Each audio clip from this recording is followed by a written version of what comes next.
പല ആൾക്കും ഇത് എത്ര കേട്ടാലും പിന്നെയും പുറമേ ചെന്ന് ചില ആളുകൾ അഭിപ്രായം എടുത്താൽ മാത്രമേ ഇത് ചെയ്യാൻ പറ്റുള്ളൂ. ഒരു മനസ്സമാധാനം കിട്ടില്ല.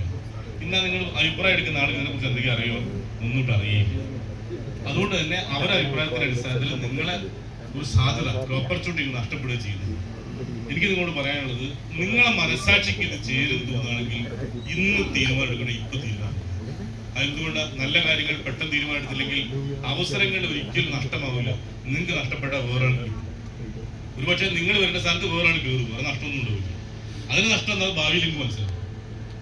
ഞാൻ നേരത്തെ ചെയ്യാതെ പോയതിന്റെ നഷ്ടം എന്താണെന്ന് അറിയണമെങ്കിൽ കുറച്ച് കാലം നിങ്ങൾ അത് പ്രവർത്തിക്കണം. അപ്പോൾ മനസ്സിലാവും നേരത്തെ ചെയ്യാതെ പോയതിന് നഷ്ടസാധ്യത എന്തായിരുന്നു. അതുകൊണ്ട് പെട്ടെന്ന് തീരുമാനമെടുക്കുക. അതിന് ആദ്യം വേണ്ടത് നമ്മളെ മനസാക്ഷിക്ക് ഇത് പറ്റുമെന്ന് നോക്കുക. അത് ഞാൻ പറയുന്ന ഒറ്റ കാര്യം മാത്രമേ ഉള്ളൂ, നിങ്ങൾക്ക് വല്ല നഷ്ടമുണ്ടോ ആദ്യം അറിയുക. ഈ ബിസിനസ് ചെയ്യുന്നതിന്റെ ഭാഗമായി നിങ്ങൾക്ക് എന്തെങ്കിലും നഷ്ടസാധ്യത ഉണ്ടോ അത് ആലോചിച്ച് നോക്കുക. നിങ്ങൾ മുടക്കുന്ന പൈസയിൽ നിന്ന് നല്ല മൂല്യമുള്ള ഉൽപ്പന്നം കിട്ടും. മുടക്കുന്ന പൈസ സാധനം കിട്ടിക്കഴിഞ്ഞാൽ നഷ്ടമില്ല. ഇത്രയും കാലം നിങ്ങൾ അധ്വാനിച്ച പൈസ മുഴുവൻ ഏതോ ഷോപ്പ് കൊടുത്ത് എന്തൊക്കെ വാങ്ങിച്ചു, അതേപോലെ കുറച്ച് പൈസ ഇവിടെ കൊടുത്ത് ഇത്രയും കാലം ഉപയോഗിച്ച ടൂത്ത് പേസ്റ്റിന് പകരം നമ്മുടെ ടൂത്ത് പേസ്റ്റിലേക്ക്, ഹെയർ ഓയിലിന് പകരം നമ്മുടെ ഹെയർ ഓയിലിലേക്ക്, സോപ്പിന് പകരം നമ്മുടെ സോപ്പിലേക്ക്, നമ്മുടെ വെല്ലസ് ഉൽപ്പന്നങ്ങളിലേക്ക് ഇങ്ങനൊരു മാറ്റം മാറിയാൽ, ബ്രാൻഡ് നെയിം ഒന്ന് മാറ്റിയാൽ നിങ്ങൾക്ക് നിങ്ങളുടെ കയ്യിലേക്ക് രക്ഷപ്പെടാനുള്ള ഒരു മികച്ച അവസരം കിട്ടും. ഇപ്പൊ മുടക്കുന്ന പൈസയ്ക്ക് മൂല്യമുള്ള ഉൽപ്പന്നം കിട്ടുന്നതുകൊണ്ട് നഷ്ടസാധ്യത ഇല്ല. ഞാൻ ഈ ബിസിനസ് ചെയ്യാനുള്ള ഏക കാരണം, അതിന്റെ ഒന്നാമത്തെ കാരണം ഇത് തന്നെയാണ്. ഞാൻ ആദ്യം ചിന്തിച്ച് എനിക്ക് വല്ല നഷ്ടമുണ്ടോ എന്നുള്ളത്. നാട്ടുകാർ എന്തെങ്കിലും പറയട്ടെ, എനിക്ക് വല്ല നഷ്ടമുണ്ടോ അത് തീരുമാനിക്കുന്ന നാട്ടുകാരല്ലേ ഞാനാ. ഞാൻ മുടക്കുന്ന പൈസക്ക് എനിക്ക് മൂല്യമുള്ള ഉൽപ്പന്നം കിട്ടിയ എനിക്ക് നഷ്ടമില്ല, അതെനിക്ക് ആദ്യം ബോധ്യപ്പെട്ടിട്ടുണ്ട്. രണ്ടാമത്തെ എനിക്കുണ്ടായ ചിന്ത, ഞാൻ കാരണം ആർക്കെങ്കിലും വല്ല നഷ്ടം ഉണ്ടാകുന്ന. ഞാൻ താമരശ്ശേരി ഒരു സാധാരണ കർഷകന്റെ മകനാണ്. അച്ഛൻ വർഷങ്ങളോളം മണ്ണ് പണിയെടുത്തിട്ടാണ് ഞങ്ങളെ വളർത്തിയത്. ആരുടെ ഒരു കളവും വഞ്ചനയും ചെയ്യേണ്ട ആവശ്യം വന്നിട്ടില്ല. അതുകൊണ്ട് തന്നെ അത് നമ്മൾ പഠിച്ചിട്ടില്ല. അച്ഛനായിട്ട് ഉണ്ടാക്കിയിട്ടൊരു പേര് ഞാനായി നഷ്ടപ്പെടുത്തുന്ന കാര്യമുള്ളൂ. അപ്പൊ ഞാൻ ഇത് ചെയ്യുന്നതിന്റെ ഭാഗമായി ആരെങ്കിലും എന്നെ എന്താ എന്റെ വീട്ടിലേക്ക് വരണ്ടുള്ളൂ. ഞാൻ ആരെങ്കിലും പറ്റിക്കുന്നുണ്ടോ, വഞ്ചിക്കുന്നുണ്ടോ, പിടിച്ചു പറിക്കുന്നുണ്ടോ, കളവ് പറയുന്നുണ്ടോ? ഞാൻ 100% ഉറപ്പിച്ച് എന്റെ ആര് പണം തന്നിട്ടുണ്ടോ ഞാൻ ഉൽപ്പന്നം കൊടുക്കുന്നുണ്ട്. മുടക്കുന്ന പൈസക്ക് അവർക്ക് ഞാൻ ഉൽപ്പന്നം കൊടുക്കുന്നുണ്ട്. ഞാൻ ഒരാളെ വഞ്ചിക്കുന്നില്ല, ഒരാളോട് കളവ് പറയുന്നില്ല. ഉൽപ്പന്നം മികച്ചതാണ് ഞാൻ പറഞ്ഞത് ഞാൻ ഉപയോഗിച്ച് ബോധ്യപ്പെട്ടതുകൊണ്ടാണ്. ഞാൻ ആദ്യം ഉപയോഗിച്ച ഉൽപ്പന്നം നമ്മളെ കഫ്റ്റില്ല. ഞാൻ ഇന്നും ഏറ്റവും കൂടുതൽ വിൽക്കുന്നത് ഞാൻ ഉപയോഗിച്ചു കൊടുക്കുന്ന കഫ്റ്റിലില്ല. എനിക്ക് അപാര ബിലീഫ് അതിന്റെ കാര്യത്തിൽ. രണ്ടാമത് ഉപയോഗിച്ച ലിവഗൈൻ സിറപ്പാണ്. നേരത്തെ സാർ സംസാരിച്ച പോലെ എനിക്ക് ഗ്യാസിന്റെ അസിഡിറ്റിന്റെ പ്രശ്നം ഉണ്ടായിരുന്നു. ഞാൻ മാർക്കറ്റിംഗ് മേഖലയുടെ 10-11 വർഷമായി ജോലി കൊടുക്കുന്നത്. അതുകൊണ്ട് തന്നെ കേരളത്തിൽ ഏതെങ്കിലും ഹോട്ടലിലാണ് രാവിലത്തെ ചായ, ഉച്ചക്കത്തെ ഭക്ഷണം, വൈകുന്നേരത്തെ ഭക്ഷണമൊക്കെ പല ഹോട്ടലിലും പല ജില്ലയിലും വെച്ച് കഴിച്ചു തന്നത്. അതുകൊണ്ട് തന്നെ സമയത്ത് കഴിക്കാത്തതുകൊണ്ടും പല ഹോട്ടലിലും കഴിച്ചതിന്റെ ഒക്കെ ഭാഗമായിട്ട് സൈഡ് എഫക്റ്റ് ഗ്യാസിന്റെ അസിഡിറ്റി രൂപത്തിൽ വല്ലാതെ പിടികൂടിയിരുന്നു. നമ്മുടെ ലിവഗൈൻ കഴിച്ച സമയത്ത് എനിക്ക് ഒരു ആശ്വാസം കിട്ടും. ലിവഗൈൻ ഇമ്മ്യൂണോത്രിയാണ് എന്നെ അതിനകത്ത് രക്ഷപ്പെടുത്തുന്നത്. അപ്പൊ ഈ ഉൽപ്പന്നങ്ങളെ കുറിച്ച് പറയാൻ എനിക്ക് ഭയങ്കര കോൺഫിഡൻസ് ആണ്. ഞാൻ ഈ പ്രശ്നമുള്ള ആൾക്ക് മുഴുവൻ ഈ ഉൽപ്പന്നം കൊടുത്തിട്ടുണ്ട്. ഞാൻ ഉപയോഗിച്ച് എനിക്ക് ബോധ്യപ്പെട്ട ഉൽപ്പന്നം ഞാൻ കൊടുത്തത്. അപ്പോ എന്നെ തന്നെ ഒരാൾ വീട്ടിലേക്ക് വരേണ്ട ആവശ്യമില്ല. ഞാൻ പൈസ വാങ്ങിയിട്ടുണ്ടെങ്കിൽ ഉൽപ്പന്നം കൊടുത്തിട്ടുണ്ട്. 3, ഞാൻ കൊടുക്കുന്ന ഉൽപ്പന്നത്തിന് വല്ല സൈഡ് എഫക്റ്റ് ഉണ്ടോ? ഈ സാധനം കഴിച്ച് ആരെയും തലാർക്ക് വീഴുക, ബോധം കെട്ട് വീഴുക, ഇതിന്റെ ഭാഗമായി സൈഡ് എഫക്റ്റ് ഉണ്ടാവുക. ഇന്ത്യയിൽ ഏറ്റവും പ്രശസ്തനായ ഡോക്ടേഴ്സുകളായ ഹെഡ്ഗെ അദ്ദേഹം പറഞ്ഞത്, ഇന്ന് ആളുകൾ മരിച്ചുകൊണ്ടിരിക്കുന്നത് രോഗത്തിന്റെ കാര്യം കൊണ്ടല്ല, മറിച്ച് രോഗത്തിൽ കഴിക്കുന്ന മരുന്നിന്റെ സൈഡ് എഫക്റ്റ് ഉണ്ടാകാം. കഴിക്കുന്ന മരുന്നിന്റെ സൈഡ് എഫക്റ്റ് കൊണ്ട് ആളുകൾ കൂടുതൽ മരിച്ചുകൊണ്ടിരിക്കുന്നതാണ് വിദഗ്ധമായ ഡോക്ടർമാരുടെ അഭിപ്രായം. അപ്പൊ ഡോക്ടർമാർ കൊടുക്കുന്ന സൈഡ് എഫക്റ്റാണ്. അത് പറഞ്ഞ സമയത്ത് ഒറ്റയടിക്ക് ഇത് ശരിയാണോ എന്ന് തോന്നുമ്പോൾ എന്റെ നമ്മുടെ MI ലൈഫ്സ്റ്റൈൽ മാർക്കറ്റിനകത്ത് നിന്ന് പ്രവർത്തിച്ചുകൊണ്ടിരുന്ന ZTC ലീഡർ ആയിട്ടുള്ള ഒരു ലീഡർ ഉണ്ട്. ആളുടെ അമ്മ കോഴിക്കോട് ഒരു സ്വകാര്യ ആശുപത്രിയിലെ ഹെഡ് നഴ്സാണ്. സ്വാഭാവിക എത്രയോ വർഷങ്ങളായി ആശുപത്രിയിൽ ജോലി ചെയ്യുന്ന അവർക്കൊരു പനി വന്ന സമയത്ത് അവിടുത്തെ തന്നെ ഡോക്ടർ കൊണ്ട് കാണിച്ചു. അതേ ഹോസ്പിറ്റലിൽ ചെറുപ്പക്കാരൻ ഡോക്ടർ കാണിച്ചു. ആ ഡോക്ടർ മരുന്ന് കൊടുത്തു. അത് കഴിച്ചിട്ടും പനി ഇടയ്ക്കിടയ്ക്ക് വന്നു പോകുന്നു, ഫുഡ് പോകുന്നില്ല. ആ മരുന്ന് കണ്ടിന്യൂസ് കഴിച്ചു. ഇത്രയും കഴിഞ്ഞൊരു ശരീരത്തിന് ആകെ നീര് വെച്ചു. അപ്പോ അസുഖം മാറുന്നില്ല, ഇത് പനിയായിരിക്കില്ല എന്ന് തോന്നുന്ന അടിസ്ഥാനത്തിൽ അവർ കോഴിക്കോടെ പ്രധാനപ്പെട്ട മറ്റൊരു സ്വകാര്യ ഹോസ്പിറ്റലിലേക്ക് മാറി. ആ മാറിയ ഹോസ്പിറ്റൽ മിംസാണ്. ആദ്യത്തെ ഹോസ്പിറ്റൽ വേദന തിരക്കിലും പറയുന്നില്ല. മിംസ് ഹോസ്പിറ്റലിലേക്ക് മാറി. മിംസ് ഹോസ്പിറ്റലിൽ പോയ സമയത്ത് ഡോക്ടർ ചോദിച്ചു, നിങ്ങൾ നേരത്തെ കഴിച്ച മരുന്നിന്റെ പേരെന്താ? ആ മരുന്ന് കാണിച്ച സമയത്ത് പറഞ്ഞേ, ഇത് 4 ദിവസത്തിനുള്ളിൽ കഴിക്കാൻ പാടില്ലെന്ന് നിങ്ങൾക്ക് ഊഹിച്ചറിയില്ലേ? നിങ്ങൾ ഹെഡ്നെസ് അല്ലേ? ഇപ്പൊ നിങ്ങൾ ശരീരത്തിൽ നീര് വെച്ചതിന്റെ കാരണം നിങ്ങളെ കിഡ്നി വീക്കായി കഴിക്കും. ഒരു പനി വന്ന് കഴിച്ചാൽ മരുന്നിന്റെ സൈഡ് എഫക്ട് 2 കിറ്റ് നഷ്ടപ്പെട്ട് ഡയാലിസിസ് ചെയ്യണത് ഒരു എഡ്നസിനെ ഞാൻ പറഞ്ഞിട്ടാ. അപ്പൊ പിന്നെ ഈ മേഖലയിൽ അറിവൊന്നുമില്ല നമ്മുടെ അവസ്ഥ എന്തായിരിക്കും ചിന്തിച്ചറിയാം.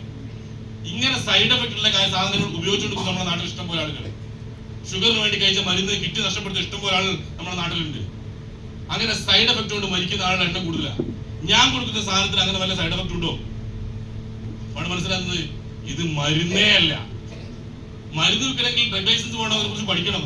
ഡ്രഗ് ലൈസൻസിന്റെ ആവശ്യമില്ല. ഇത് വെൽനസ് ഉൽപ്പന്നമാണ്. അസുഖം വരാതിരിക്കാൻ വേണ്ടി ശരീരത്തിലേക്ക് കഴിക്കേണ്ട പോഷക ഗുണമുള്ള ആഹാരം. ഇത് കഴിച്ചിട്ട് ഒരു സൈഡ് എഫക്ട് ഉണ്ടാവില്ല. നേരത്തെ റമീസ് സാർ പറഞ്ഞ കഴിഞ്ഞ മാസം ആളുടെ ടേൺ ഓവർ 60 ലക്ഷം എന്നല്ലേ.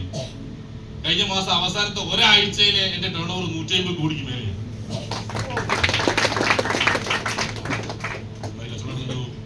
സോറി, 1.5 കോടിക്ക് മേലെ. 150 കോടി എന്റെ കച്ചവടം മൊത്തം നടത്തിയ 150 കോടിയുടെ മേലെ കച്ചവടം നടത്തിയിട്ട് ഒരു സൈഡ് എഫക്ട് ആയിട്ട് ആരും എന്റെ വീട്ടിലേക്ക് വന്നില്ല. 150 കോടിയുടെ ഉൽപ്പന്നം വിറ്റ് അയ്യായി കഴിയും. ആരും സൈഡ് എഫക്ട് എന്റെ വീട്ടിലേക്ക് വന്നിട്ടില്ല. എന്നാൽ ഈ 4 ഡോക്ടർമാർ കൊടുത്ത മരുന്നിന്റെ സൈഡ് എഫക്ട് ആയിട്ട് പലരും കിഡ്നി നഷ്ടപ്പെട്ടത് നമ്മളെ മുമ്പ് കണ്ടിട്ടുണ്ട്. പിന്നെ ഇതിനെ പേടിക്കുന്നത് കൊടുക്കുന്ന ഒരു ഉൽപ്പന്നം സൈഡ് എഫക്ട് ഇല്ല, ശരീരത്തിന് ഹാനികരമായ ഒരു ഉൽപ്പന്നം കൊടുക്കുന്നില്ല. പിന്നെ എന്തിനാ കൂടുതൽ ആലോചിക്കുന്നത്? മുടക്കുന്ന പൈസക്ക് മൂല്യമുള്ള ഉൽപ്പന്നം കിട്ടുന്നുണ്ട്, നഷ്ടസാധ്യതയില്ല. വാങ്ങി വിൽക്കുകയാണെങ്കിൽ മാന്യമായ ലാഭം കിട്ടും. നിങ്ങൾ ആളുകൾ ഇൻട്രൊഡ്യൂസ് ചെയ്ത് ടേൺ ഓവർ വർദ്ധിപ്പിക്കുകയാണെങ്കിൽ കമ്പനി തത്തുല്യമായ വരുമാനം എല്ലാ ആഴ്ച അയച്ചു തരും. അങ്ങനെ ഒരു ടീം ഉണ്ടായി കഴിഞ്ഞാൽ 10 ദിവസം കിടന്നു പോയാലും വീട്ടിലേക്ക് വരുമാനം കിട്ടും. നാളെ നമ്മൾ ഇല്ലാതെ പോകുന്ന സമയത്ത് ആരാണ് നോമിനിയെ ചൂണ്ടിക്കാണിച്ച് അവർക്ക് വരുമാനം കിട്ടും. ഇത്ര നല്ല ഓപ്പർച്യൂണിറ്റി വേറെ എന്നുള്ളത്. ഹലോ, ഇത്ര കേട്ടിട്ട് വിശ്വാസമായില്ലേ? ഇനി പറയണമെങ്കിൽ ചോദിക്കണോ? ഇനിയും ചോദിക്കാൻ തന്നെ അവസരം നഷ്ടപ്പെടുക. അതായത് മഞ്ചേരിയിൽ വലിയൊരു പണക്കാരൊരു മൊയ്തുണ്ടായിരുന്നു.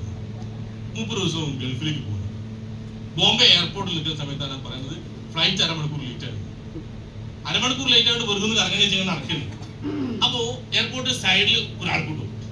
30 കോഴി നിൽക്കുന്ന സമയത്ത് അവിടെ ഒരു യന്ത്രം മനുഷ്യ. അപ്പൊ എല്ലാവരും എന്താ സംഭവം അന്വേഷിച്ചപ്പോ ആ യന്ത്ര മനുഷ്യന് അതിന്റെ ഫോൺ എടുത്ത് നമ്മുടെ ചെവിയിൽ വെച്ച് കഴിഞ്ഞാൽ, ഹെഡ്സെറ്റ് ചെവിയിൽ വെച്ച് കഴിഞ്ഞാൽ നമ്മുടെ ഭാവി പ്രവചിക്കും. അപ്പൊ അതിന്റെ തിരക്കാണ് എന്താ സംഭവിക്കും, ഗൾഫ് പോയി രക്ഷപ്പെടില്ലോ, അതാ പലരും കേട്ടോണ്ടിരിക്കുന്നത്. അപ്പൊ ഇയാൾ വെച്ച് ഇതെന്താ പൈസ? ആൾ പറഞ്ഞ് 50 റുപ്യ. ഇത് മഞ്ചേരിയിൽ 5 റുപ്യ കിട്ടുന്നത്. ഈ പരിപാടി മഞ്ചേരിയിൽ 5 റുപ്യക്കുണ്ട്, അതിനാണ് നിങ്ങൾ 50 വാങ്ങി കൊടുക്കുന്നത്. അപ്പൊ ഇത് നടത്തുന്ന ആള് പറഞ്ഞ് അത് 2 സാധനം. മഞ്ചേരി ഉള്ളതൊക്കെ റെക്കോർഡ് വെച്ച് ഇങ്ങനെ മാറി മാറി പറഞ്ഞു കൊടുക്കുന്നതാണ്. ഇത് ശരിക്കും നിങ്ങൾ തന്നെ പറയൂ. അത് സംശയമുള്ള ആളുകൾ നേരിട്ട് 50 തരണ്ട. 1 റുപ്യന്റെ ഒരു കോയിൻ ആ ബോക്സ് കിട്ടും. എന്നിട്ട് നിങ്ങൾ ഹെഡ്സെറ്റ് വെക്ക്, അത് നിങ്ങളെ പരിചയപ്പെടുത്തു. അത് വിശ്വാസം വന്നിട്ടുണ്ടെങ്കിൽ അത് 50 തന്നാൽ മതി. അത് തിരക്കേടില്ല. മൂപ്പര് വേഗം 1 റുപ്യന്റെ കോയിൻ എടുത്തിട്ട് ഹെഡ്സെറ്റ് വെച്ച് നോക്കി. ആ വിഷയം പറയാണ്, നിങ്ങളുടെ പേര് മൊയ്താജി, മഞ്ചേരി സ്വദേശിയാണ്, നിങ്ങൾ ബോംബെ സൗദിക്ക് പോകാൻ നിൽക്കുകയാണ്. കറക്റ്റ്. അങ്ങനെ ഉണ്ടാവും? അങ്ങനെ മഞ്ചേരിയിൽ വലിയ മിഷൻ ബോംബെ ഉണ്ടോ? മൂപ്പര് സംശയം. മൂപ്പര് അങ്ങോട്ട് പോയിട്ട് അപ്പുറത്തെ ഷോപ്പിന് മറവ് പോയി നിന്നിട്ട് ഹെയർ സ്റ്റൈൽ ഒക്കെ മാറ്റി ഒരു കണ്ണടക്ക് വെച്ച് ഒരു തലക്കെട്ടിട്ട് വന്ന് ഒറ്റയടിക്ക് നോക്കി തിരിച്ചറിയില്ല. എന്നിട്ട് 1 റുപ്യ വീണ്ടും എടുത്ത് നോക്കി, നിങ്ങളുടെ പേര് മൊയ്താജി, മഞ്ചേരി സ്വദേശിയാണ്, നിങ്ങൾ ബോംബെ സൗദിക്ക് പോകാൻ നിൽക്കുന്നത്. അങ്ങനെ ഉണ്ടാവൂ? അത് വിശ്വസിക്കാൻ പറ്റുമോ? മൂപ്പര് മിഷനെ പറ്റിച്ചിട്ടേ പോകുന്ന തീരുമാനിച്ചു. അങ്ങനെ എന്നെ പറ്റിക്കാൻ നോക്കണ്ട. മൂപ്പര് പുറത്തു പോയിട്ട് ഒരു ക്ലീൻ ഷേപ്പ് ചെയ്ത് മീശൻ താഴെ എടുത്തിട്ട് ഒരു പർദ്ദ കൊണ്ടുവാങ്ങി. ഇപ്പൊ തൽക്കാലം മിഷനെ പറ്റിക്കാൻ വാരി കൊടുക്കുക. ഒരു പർദ്ദ ഇട്ടിട്ട് അവിടെ ചെന്ന് ഉപ്പെടുത്തിട്ട് മിഷന്റെ ഹെഡ്സെറ്റ് വെച്ച് അയാൾ ഞെട്ടിപ്പോയി പറഞ്ഞിട്ടോ. മിഷൻ പറയാണ്, നിങ്ങളുടെ പേര് മൊയ്താജി, മഞ്ചേരി സ്വദേശിയാണ്, നിങ്ങൾ ബോംബെ സൗദിക്ക് പോകാൻ നിൽക്കാണ്, പക്ഷെ ഫ്ലൈറ്റ് പോയി അരമണിക്കൂറിലേക്ക്. ഹലോ, അധികം സംശയിക്കാൻ നിൽക്കല്ല. 3 വട്ടം പറഞ്ഞില്ലേ?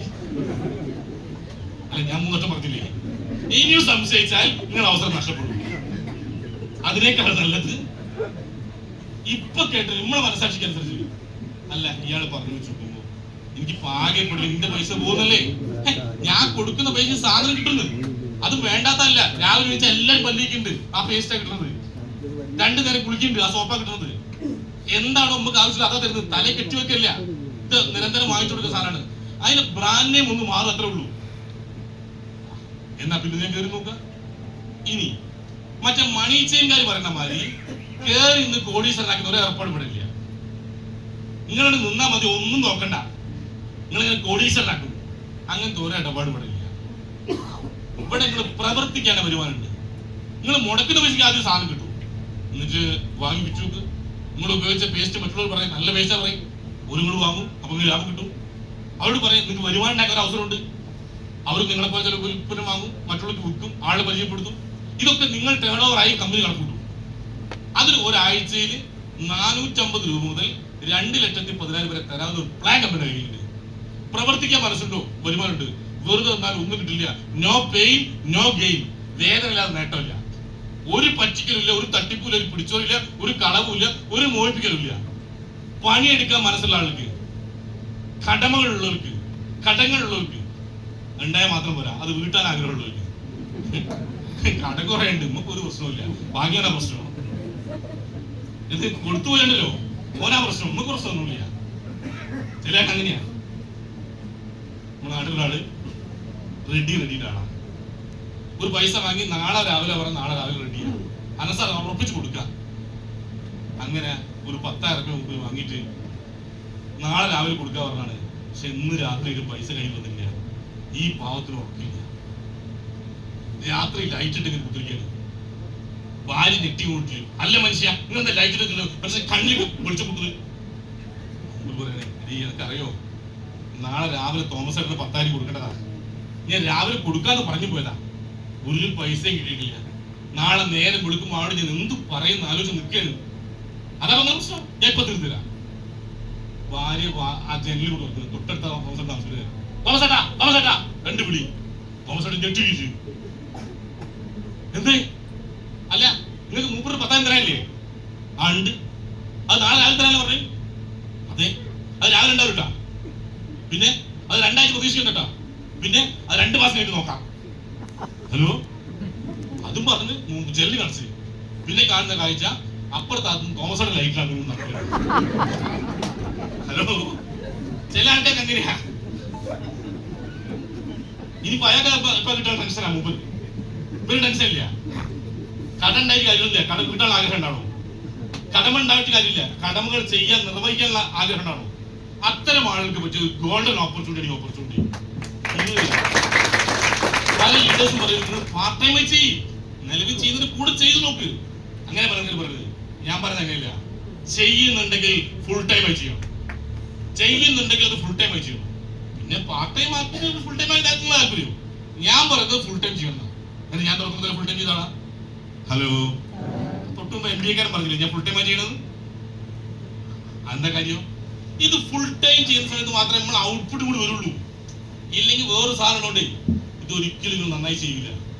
വേറെ അവസരങ്ങൾ മുമ്പിൽ ഇല്ലെങ്കിൽ നിങ്ങൾ നന്നായി ചെയ്യും ഫുൾ ടൈം ഇറങ്ങിയാൽ. ഹലോ, ഒരു ദിവസം ഒരു രാജാവ് ഒരു രാജ്യത്തോട് ഇങ്ങനെ കറങ്ങി നടക്കണം.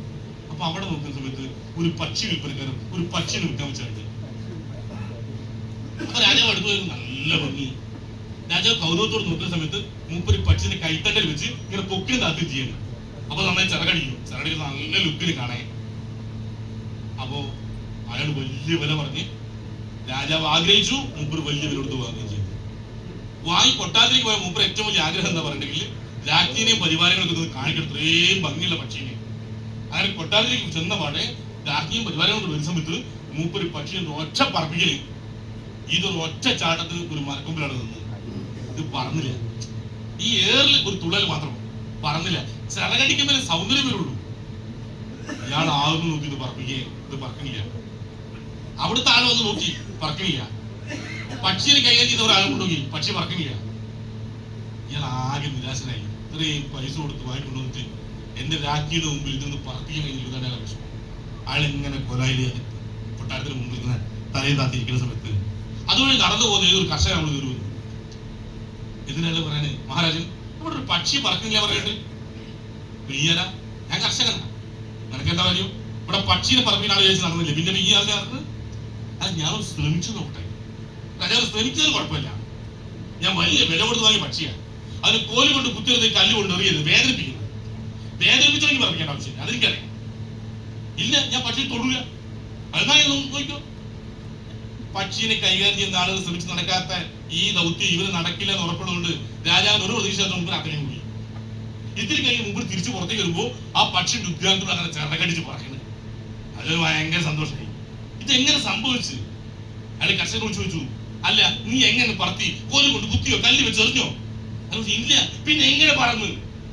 അപ്പൊ അയാൾ പറഞ്ഞ്, ഞാൻ ആ മരത്തിൽ കയറി പക്ഷി ഇരിക്കുന്ന കൊമ്പങ്ങ് വെട്ടി, പിന്നെ പറക്കാൻ പറ്റില്ല. ഹലോ, അങ്ങനെ ഞാൻ കുറെ എണ്ണത്തിന്റെ കൊമ്പ് വെട്ടി. അതായത് റമീസിന് ബാംഗ്ലൂരിലെ മാർക്കറ്റിംഗ് കമ്പനിയിലെ കൊമ്പ് വെട്ടി. ആദ്യം ഞാൻ എന്റെ കൊമ്പ് വെട്ടി, പിന്നെ ബിജു ബീക്കന്റെ മറ്റേ കല്യാൺ ഗോൾഡിലെ കൊമ്പ് വെട്ടി, ബ്രാഞ്ച് കൊമ്പ് വെട്ടി, ശൈലേഷിന്റെ സ്റ്റാർ ഹെൽത്തിലെ കൊമ്പ് വെട്ടി, വിജീഷിന്റെ സ്വന്തം ഒരു ഇന്റർനെറ്റ് കഫേ ആ കൊമ്പ് വെട്ടി, ശ്രീധരന്റെ കൂലിപ്പണിന്റെ കൊമ്പ് വെട്ടി. ഇങ്ങനെ കുറെ കൊമ്പ് വെട്ടിയപ്പോ എല്ലാം നല്ല ഉഷാറ് പറക്കാൻ തുടങ്ങി. നല്ല ഔട്ട്പുട്ട് വന്ന് എനിക്ക് 2:10 കിട്ടി. ആദ്യം അവനാണ് കൊമ്പ് വെട്ടുക, പിന്നെ മറ്റോന്റെ വെട്ടുക. ഇതാണ് ഇന്നത്തെ വിജയിച്ച ആളൊക്കെ ചെയ്തു കൊടുക്കുന്നത്. അതിന് ധൈര്യം ഉണ്ട് കൊമ്പ് വെട്ടാൻ. ഇനി ഞാൻ പറയുന്നത് കേട്ട് വെട്ടിയിട്ട് നേരെ മേടടിച്ച് ശത്രു ഇന്നോട് പറഞ്ഞ കാര്യമില്ല. പറക്കാൻ ആരെയും വെട്ടിയാൽ മതി, അത് ചങ്കുറപ്പുള്ള വെട്ടിയാൽ മതി, ഇല്ല തീരുമാനമാവും. ഹലോ, നെപ്പോളിയൻ കഥ പറയാറുണ്ട്. നെപ്പോളിയൻ യുദ്ധങ്ങളിൽ ഇഷ്ടംപോലെ യുദ്ധങ്ങൾ ജയിച്ചു. യുദ്ധത്തിന് പോയ സമയത്ത് അപ്പുറത്തൊരു ദ്വീപ് കിടക്കാൻ പോയപ്പോ ദ്വീപിലെ ആളുകളുടെ ഈ സൈന്യത്തെ കണ്ട് പതറിപ്പോയി. എല്ലാം ഓടി തിരിച്ച് കപ്പലിൽ കയറി. തോറ്റ് തിരിച്ചു പോണ സമയത്ത് രാജാവ് ചോദിച്ചു, അല്ല നമുക്ക് ആളപായം വല്ലതും സംഭവിച്ചോ? മന്ത്രി പറഞ്ഞു, ഇല്ല, ഭാഗ്യം കൊണ്ട് ഒറ്റ ഒന്നും അപായം സംഭവിച്ചത്, എല്ലാം കപ്പലിലുണ്ട്. രണ്ടാമത്തെ പ്രാവശ്യം പോയ സമയത്തും ഇത് തന്നെ, എല്ലാം തിരിച്ച് കപ്പലിൽ കയറി. മൂന്നാമത്തെ പ്രാവശ്യം പോയ സമയത്ത് രാജാവ് പറഞ്ഞു, എല്ലാം കരക്ക് കയറിയ ശേഷം മന്ത്രിയോട് പറഞ്ഞ് ആ കപ്പലങ്ങ് തീ കൊടുക്കുന്നു. മന്ത്രി ചോദിച്ചാൽ നമുക്ക് തിരിച്ചു പോണ്ടേന്ന്. നമ്മൾ ഒന്നൂര് ജയിക്കും അല്ലേ മരിക്കും, കപ്പലിന് തീ കൊടുക്കണമെന്നേ. ആ യുദ്ധത്തിൽ അവർ ജയിച്ചു എന്നാ കണക്ക്. അവനാന്റെ കപ്പലിന് തീ കൊടുക്കാൻ പറ്റുമെങ്കിൽ അവനവന് ജയിക്കുക, അതല്ലേ തിരിച്ച് മറ്റേ പണിച്ചെന്ന് പോകും. ഹലോ, ഇത് അത്ര എളുപ്പമല്ല. It's not easy but not difficult. അത്ര ഭയങ്കര എളുപ്പമല്ല. കാരണം എന്താ അറിയോ, ആൾക്കാർ ജയിക്കും. നീ പെട്ടോ, എന്നെ ആരെ കുടിക്കേ, എന്നെ ആരെ കുടിക്കിയത്? എന്തിന്? ഈ കച്ചവടം തുടങ്ങിയിട്ട് ഇതൊക്കെ വരുമാനം കിട്ടാൻ കൊടുക്കുക പറയാ. നീ പെട്ടോ, നീ വീണോ? ഇതൊക്കെ നാട്ടാൻ ചോദിക്കുക. അപ്പൊ തന്നെ നമ്മളെ പകുതി ആസം പോകും. ചിലർ ചിരി, അന്നപ്പം തന്നെ നമ്മളെ പകുതി പോകും. ഹലോ, ഓല് എന്ത് കണ്ടാ ചിരിക്കരുത്? ഇനി അങ്ങനെ കുറെ ആള് കളിയാക്കിയിട്ടുണ്ട്. ഈ 2:10 ഇപ്പൊ കേട്ട് ശീലമുണ്ടാവും. പക്ഷെ ആദ്യം കേൾക്കുന്നത് ഭയങ്കര ബോറാ നാട്ടിൽ. ഞാൻ ആദ്യമായി ഈ ബിസിനസ് താമരശ്ശേരിയിൽ പല ആൾക്കാരും പറഞ്ഞ സമയത്ത് ഒരാരും ചെയ്തില്ല മാത്രമല്ല, ഞാൻ രാത്രി അത്യാവശ്യം ലേറ്റ് ആയി മീറ്റിംഗ് കഴിഞ്ഞെങ്കിൽ പറയാം ഇടപെട്ടില്ല. അപ്പൊ കയറി അങ്ങനെ ചെല്ലുന്ന സമയത്ത് ചോറിനാൻ പോകും, പറയുന്നൊരു വിളി ഉണ്ടാവും, 2:10. ഞാൻ തിരിഞ്ഞു പോകും, ആരുമില്ല, ഒരു അശരിയില്ല. പിന്നെ തിരിഞ്ഞ സമയത്ത് 2:10 ആളുണ്ടാവില്ല. ഇങ്ങനെ എത്ര വിളി കേട്ടിരിക്കണമെന്നാണ് വിചാരിച്ചത്. ഹലോ, പക്ഷെ പണി ഞാൻ നിർത്തിയില്ല കേട്ടോ. എന്താ ചെയ്തെന്നറിയോ? ഒരു ₹1,00,00,000 കാറ് വാങ്ങിയിട്ട് അതിന് 210 നമ്പർ ഇട്ട് മുമ്പിലും ബാക്കിലും. ആർട്ടിഫിഷ്യൽ കണക്കിൽ 210 ആയിരിക്കും, എന്റെ കണക്കിൽ 2:10. ഇന്നെ കളിയാക്കിയത് കൊടുക്കാൻ ഏറ്റവും നല്ല സമ്മാനതാണ്. ഒരു കോടിന്റെ കാറിൽ മുമ്പിൽ 2:10, പിറകിൽ 2:10, ഒരുത്തനും വിളിക്കുകയില്ല. ഹലോ, അങ്ങനെ കളിയാക്കുന്നവർക്ക് വേദനിപ്പിക്കുന്നവർക്ക് കൊടുക്കാനുള്ള ഏറ്റവും മികച്ച ശിക്ഷ എന്ന് പറയുന്നത് നമ്മുടെ ഏറ്റവും വലിയ നേട്ടങ്ങൾ ഉണ്ടാക്കുക. ഇപ്പോ അതൊക്കെ ഉണ്ടായിക്കൊണ്ടിരിക്കുന്നു.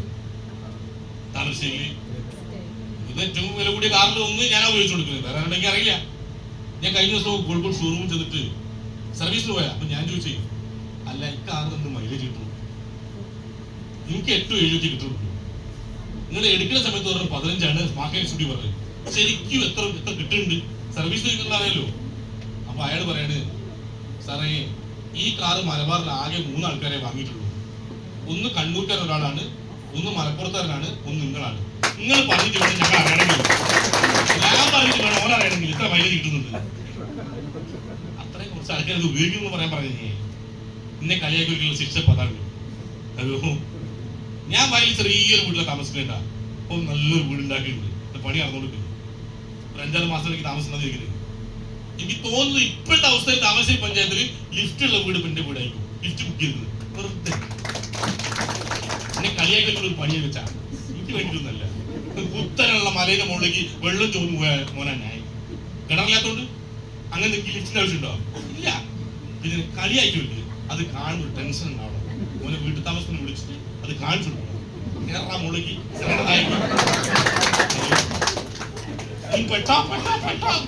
കളിയാക്കിയില്ലേ? ഒരു കൊടുക്കാനുള്ള പണി തന്നെ. ഒന്ന് ലിഫ്റ്റ് കയറി മുകളിൽ വരെ പോവാ, താഴെ ഹലോ കറണ്ട് ബില്ല് പോയാൽ വേണ്ടില്ല ഒരു മനസ്സ് പോകും. ഹലോ അല്ല, നിങ്ങൾക്ക് തോന്നുന്നുണ്ടോ മുടക്കുന്ന പൈസയും മൂല്യമുള്ള ഉൽപ്പന്നം കിട്ടുന്നില്ലേ, വാങ്ങി വിറ്റാൽ മാന്യമായ ലാഭം കിട്ടുന്നില്ലേ, ഇതൊരു കച്ചവടമല്ലേ? പിന്നെ എവിടെയെങ്കിലും പെട്ടത്? നിങ്ങൾ ആരാ പഠിച്ചത്? ഈ വിവരമില്ലാത്ത ആളുകൾ എന്തോ പറഞ്ഞിട്ട് നമ്മൾ നിർത്തുന്ന കാര്യമുണ്ടോ? ഓരല്ലേ നിർത്തേണ്ടത്? നമ്മളാ നിർത്തേണ്ടത്? ഓരോ ഈ ബിസിനസ്സിലേക്ക് കൊണ്ടുവരാനുള്ള ഉത്തരവാദിത്തം നമുക്കുള്ളത്. നിങ്ങളോട് പറഞ്ഞെടുക്കണോ? മക്കളെ തട്ടിപ്പില്ല, പിടിച്ചോറില്ല, കളവില്ല, മുടക്കുന്ന പൈസ നല്ല ഉൽപ്പന്നം കിട്ടുന്നുണ്ട്, അത് വാങ്ങി വിറ്റാൽ ലാഭം കിട്ടുന്നുണ്ട്. ആളുകൾ കൊണ്ടുപോയി വിൽപ്പിച്ചു കഴിഞ്ഞാൽ അത് തത്തുല്യമായ വരുമാനം കമ്പനി തന്നു. 10 ദിവസം കിടന്നു പോയപ്പോൾ വരുമാനം കിട്ടും. നാളെ നമ്മൾ ഇല്ലാതെ പോയാലോ? ആ വരുമാനം നമ്മുടെ ഫാമിലിയാണ് അവർക്ക് കൊടുക്കും. ഇന്നലെ വരെ ഏറ്റവും മാന്യമായി ജീവിച്ചോണ്ട് കുടുംബത്തില് ആ വരുമാനം ഉണ്ടാക്കിയ കുടുംബനാഥനോ നാഥയോ ആരോ അയാൾ ഇല്ലാതെ പോയ സമയത്ത് പിന്നീട് അങ്ങോട്ട് കുടുംബം ജീവിക്കാൻ കഷ്ടപ്പെട്ടത് ഇഷ്ടം പോലെ കാണും നമ്മുടെ നാട്ടില്. ഞാൻ ഇഷ്ടം പോലെ ബാധ ഉണ്ടാക്കി വെച്ചിട്ടുണ്ട്. സ്ഥലം വാങ്ങിച്ചിട്ടും കാറ് വാങ്ങിച്ചിട്ടും വീടുണ്ടാക്കിയിട്ടൊക്കെ തന്നെ ഉണ്ടാക്കിയ ഇഷ്ടം പോലെ ബാധ ഉണ്ടാക്കിയിട്ടുണ്ട്. നാളെ ഞാൻ ഇല്ലാതെ പോയി കഴിഞ്ഞാൽ എന്റെ ഭാര്യയ്ക്ക് ഈ ബാധകളൊന്നും സാധാരണ കിട്ടാനാവില്ല. പക്ഷേ എന്റെ കാര്യം എനിക്കൊരു ടെൻഷനും ഇല്ല. കാരണം ഞാൻ നാളെ ഇല്ലാതെ പോയി കഴിഞ്ഞാലും എന്റെ ടീം 1,00,000-ന് മേലെ ആളുകൾ ഈ ഓപ്പർച്യൂണിറ്റി ചെയ്തിരുന്ന കാലം എന്റെ ഭാര്യ ഒരാളെ മുമ്പിലും വണ്ടിയിൽ ഇടപെടയ്ക്കാനോ വീടിന്റെ ലോൺ അടയ്ക്കാനോ കൈ നീട്ടുന്ന ആവശ്യം ഉണ്ടാവില്ല. അത്രയും നല്ലൊരു ഓപ്പർച്യൂണിറ്റി. അതല്ലാതെ ഞാൻ അവർക്ക് കഴിയില്ലെന്ന് എനിക്കറിയാം. അത്രയ്ക്ക് മികച്ചൊരു ഓപ്പർച്യൂണിറ്റിയാണ്. പിന്നെ എന്തിനാ നമ്മളെന്ത് ശങ്കിക്കുന്നത്? വേണോ വേണ്ടയോ, ചെയ്യണോ ചെയ്യണ്ടോ, അതിന് ആവശ്യമില്ല. ഇത് 100% നിയമപരമായ മേഖല. ഇനി അതോട് പറഞ്ഞില്ല. ഇതൊക്കെ നാളെ കാണത്തില്ല, കൂട്ടുമ്പോ അറിയാം, പോലീസ് വരുമ്പോ അറിയാം. അങ്ങനെ വിചാരിക്കണ്ട. ഇന്ന് കേരളം ഭരിക്കുന്ന കേരളത്തിലെ മുഖ്യമന്ത്രി സഖാവ് പിണറായി വിജയൻ ഈ കഴിഞ്ഞ മാസം 24-ാം തീയതി പരസ്യമായി പ്രഖ്യാപിക്കാൻ വെച്ചായിരുന്നു ഡയറക്ട് സെല്ലിംഗ് ഇൻഡസ്ട്രിയിലെ നിയമനിർമ്മാണം. ഈ മേഖലയിൽ പ്രവർത്തിക്കുന്ന തൊഴിലാളികൾ ക്ഷേമനിധി ആനുകൂല്യം ഈ എന്താ ഒരു ബോർഡ് ഉണ്ടല്ലോ നമുക്ക്, വെൽഫെയർ ബോർഡ്. അതുകൂടി അനൗൺസ് ചെയ്യുന്ന എന്തോ കഷ്ടകാലത്തിന് ആ സമയത്ത് ബൈ ഇലക്ഷൻ അനൗൺസ് ചെയ്തു പോയി. തീരുമാനത്തിൽ ഏക കാര്യങ്ങളതൊക്കെ ഈ മേഖലയിൽ പ്രവർത്തിക്കുന്ന തൊഴിലാളികൾക്ക് സംരക്ഷണം കൊടുക്കാൻ വേണ്ടി കേരളത്തിലെ മുഖ്യമന്ത്രി നേരിട്ട് ഇടപെടുന്നു. ക്ഷേമനിധി ആനുകൂല്യം പ്രഖ്യാപിക്കാണ്. പ്രവർത്തിക്കുന്ന ആളുകൾ മുഴുവൻ ക്ഷേമനിധി ആനുകൂല്യം, നാളുകളിലേക്ക് ഒരു പെൻഷൻ സർക്കാർ വേർതിരിയത്. അതൊക്കെ വരട്ട മക്കളെ. ഇന്ന് കളിയാക്കി ഒന്ന് ചിരിച്ചവരൊക്കെ ഉണ്ടല്ലോ. ക്ഷേമനിധി ആനുകൂല്യം കിട്ടാൻ വേണ്ടിട്ട് ഞാനും കൂട്ടെ, ഇനിയും കൂട്ടുമോ എന്ന് ചോദിച്ചു വീട്ടിൽ മുമ്പിൽ അതിനൊരു ദിവസം ഉണ്ടാവും. അത് കാത്തു നിൽക്കന്നെ. ശശീതെ, തുടക്കത്തിൽ ഞാൻ ഈ ബിസിനസ് പറയാൻ പോയ സമയത്ത് എന്റെ ചങ്ക് കൂട്ടുകാരുണ്ടാവില്ല. നമുക്കൊരു ചാവാ റെഡി ആളുകളില്ലേ? ഓരോ വീട്ടിൽ പോയ സമയത്ത് ഒരു ഇത് ഇഷ്ടപ്പെടാത്തോണ്ട് ഓന്റെ ഭാര്യ വന്ന് പറയാണ്, പിന്നെ രാജേട്ടൻ എണീറ്റില്ലോ, ഉറങ്ങാണെന്ന്. ഓൻ ആദ്യം ഒരു ചായ കുടിക്കുക. എന്നോട് പറയാം, ഓരോ ഉറങ്ങാൻ എണീറ്റില്ല, ഇന്നലെ വൈകിയാ വന്നത്. എന്തിനറിയോ? ഇതിനകത്ത് കൂടാൻ പഠിച്ചിട്ട് നാളെ ക്ഷേമനിധി ബോർഡ് വന്ന് ആ പത്രത്തിൽ പരസ്യം വന്ന് കണ്ടിട്ട് മോൻ എന്റെ വീട്ടിൽ വെച്ച് നിനക്ക് കൊണ്ടുവരാ ഭാര്യ, എന്റെ ഭാര്യയും പറയൂ സാർ ഉറങ്ങാണ് 12 മണിക്ക് അന്നെങ്കിൽ ഒരു മനസ്സമാധാനം ഉണ്ടാവില്ല. അണ്ണീച്ചാൽ ഞാൻ പുറത്തേക്ക് പോയില്ല. ഈനൊക്കെ കണക്ക് വിടുന്നത് അങ്ങനെയാ. ഇനി നിന്റെ അടുത്ത് ചേർന്നില്ല വേറെ പോകുന്ന ബേജാറില്ല. ഈ ചുറ്റോട്ട് ഏടെ ചേർന്നാലും എന്റെ ടീം തന്നെയാ. കലത്തില്ലെങ്കിൽ കഞ്ഞിക്കലത്തിലുണ്ട്, ഏടെ പോയാലും എന്റെ ടീം തന്നെയാ. ഈ കഴിഞ്ഞ ദിവസം ഒരു ഡോക്ടർ ബിസിനസ്സിൽ വന്നിട്ട് അയാൾ നല്ലൊരു എക്സ്പീരിയൻസ്. ഞാൻ പഠിച്ചോളെ നല്ലൊരു ഡോക്ടർ, താലൂക്ക് ഹെഡായി റിട്ടയർ, 56 സ്റ്റാഫുടെ അയാളെ കീഴിലുണ്ട്, നല്ല എക്സ്പീരിയൻസ്. ആരുടെ ടീമിലാണ് പെട്ടത്? ഞാൻ അന്വേഷിച്ചു, എന്റെ ടീമിൽ തന്നെയാണ്. അത് സമാധാനമായി. ഏത് വന്നാലും നമ്മൾ എത്ര തന്നെയല്ലോ ഡെവലപ്പായി കിടക്കുന്നത്. അതുകൊണ്ട് എവിടെ വന്നാലും നമുക്കുള്ള നാലല്ല, നമുക്കുള്ള സീസൺ ഉള്ള സീസൺ തന്നെയാണ്. ഹലോ, അതുകൊണ്ട് എന്റെ വീട്ടിൽ വന്ന് പിണങ്ങി പോയിട്ടാലും നഷ്ടപ്പെടാനൊന്നുമില്ല. പോയി പോയാൽ റബീസ് എടുത്തു പോകും, അതും തന്നെ. അല്ലെ ഷാഹിർ എടുത്തു ഗുരുക്കുക, അതും തന്നെ. അങ്ങോട്ട് മുഖ്യൻ എടുത്തു, അതും തന്നെ. ഇങ്ങോട്ട് പോയാൽ അയ്യൂർ എടുത്തു, അതും തന്നെ. കളിക്കുന്നത്. ഹലോ, ഞാൻ ഈ പറഞ്ഞത് വിശ്വസിച്ചു. മുഖ്യമന്ത്രി നേരിട്ട് പ്രഖ്യാപിക്കാൻ പോകുന്നത് ഡയറക്ട് സെല്ലിംഗ് ഇൻഡസ്ട്രിയിലെ ക്ഷേമനിധി ആനുകൂല്യം. മുഖ്യമന്ത്രി നേരിട്ട് പ്രഖ്യാപിക്കാൻ പോകുന്നത് ഈ മേഖലയിലെ ലോൺ ഫെസിലിറ്റി. പ്രവർത്തിക്കുന്ന ആളുകൾക്ക് പരസ്പരം ലോൺ എടുക്കേണ്ട സൗകര്യം. കേരളത്തിൽ 6 ലീഡിംഗ് പത്രങ്ങളിൽ പരസ്യം വരാൻ വേണ്ടി പോവുക. കേരളത്തിൽ 6 ലീഡിംഗ് പത്രങ്ങളിൽ സർക്കാർ പരസ്യം കൊടുക്കാൻ പോവുക. ഡയറക്ട് സെല്ലിംഗ് ഇൻഡസ്ട്രി 100% നിയമപരമാണ്, സർക്കാർ ഒപ്പമുണ്ട്. ഇനി ലീഗൽ കമ്പനിയുടെ ലിസ്റ്റ് അല്ലെങ്കിൽ പുറത്തുകൊണ്ട് പറഞ്ഞിട്ടുണ്ട്. ഹലോ, ലീഗൽ കമ്പനിയുടെ ലിസ്റ്റ് സർക്കാർ പുറത്തുവിടുന്ന സമയത്ത് എത്ര കമ്പനി ഉണ്ടാവും എനിക്കറിയില്ല. പക്ഷെ ഒറ്റക്കാര്യം ഞാൻ ഉറപ്പ് പറയാം, അത് 20 ആയാലും 10 ആയാലും 5 ആയാലും 4 ആയാലും 3 ആയാലും 2 ആയാലും അഥവാ ഒറ്റൊന്നായി പോയിട്ടുണ്ടെങ്കിൽ ആ കമ്പനിയുടെ പേര് MI ലക്ഷ്യം മാത്രമേ. കൊല്ലം കുറേ ഇതിനകത്ത് ട്രേഡ് പ്രവർത്തനവും അതോടൊപ്പം തന്നെ ഈ മേഖല പ്രവർത്തനം നടക്കാൻ തുടങ്ങിയിട്ട്. അതുകൊണ്ട് ഗ്യാരണ്ടി പറയുന്നത് ഇതെല്ലാം ഗ്യാരണ്ടിയാ. ഹലോ, വെൽനസ് ഗ്യാരണ്ടി ഉറപ്പിച്ചതൊക്കെ ഇന്നില്ലെങ്കിൽ നാളെ അതൊക്കെ വന്നതിന് ശേഷം അന്ന് ഇത് പണ്ടേ കൂടുന്നതിന് വിചാരിച്ചിട്ട് ഒരു കാര്യമില്ല. പോയ ബസ്സിന് കൈയടിച്ചിട്ട് ഒരു കാര്യമില്ല. ഇപ്പോ റൈറ്റ് ടൈം, ഇന്ന് കേട്ടോ ഓപ്പർച്യൂണിറ്റി, ഇന്ന് തന്നെ കാര്യമൊക്കെ തീരുമാനിക്കണമെങ്കിൽ പിടിച്ചിട്ട് പ്രവർത്തിക്കാണ് നിങ്ങൾ വിജയിക്കുന്ന ഉറപ്പുള്ള ഇൻഡസ്ട്രി. നഷ്ടസാധ്യത തീരെ ഇല്ല. വിജയിക്കുന്ന സമയത്ത് ഒരുമിച്ച് വിജയിക്കാം എന്ന് മാത്രം പറഞ്ഞുകൊണ്ട് ഇന്ന് നമ്മുടെ GTS പ്രസേഷൻ നടത്തിയിട്ടുള്ള അയ്യൂബ് സാറിന് എക്സ്പീരിയൻസ് പറഞ്ഞു ഓരോ ലീഡേഴ്സിനും. അതിലുപരി ഇന്ന് ഈ ഒരു പ്രോഗ്രാം കേൾക്കാൻ വേണ്ടി എത്തിയിട്ടുള്ള എല്ലാവർക്കും ശരിയായ തീരുമാനമെടുക്കാനും പ്രവർത്തിക്കാനും വലിയ നേട്ടങ്ങൾ ഉണ്ടാക്കാൻ കഴിയട്ടെ എന്ന് പ്രാർത്ഥിച്ചുകൊണ്ട് ഈ പ്രസന്റേഷൻ അവസാനിച്ച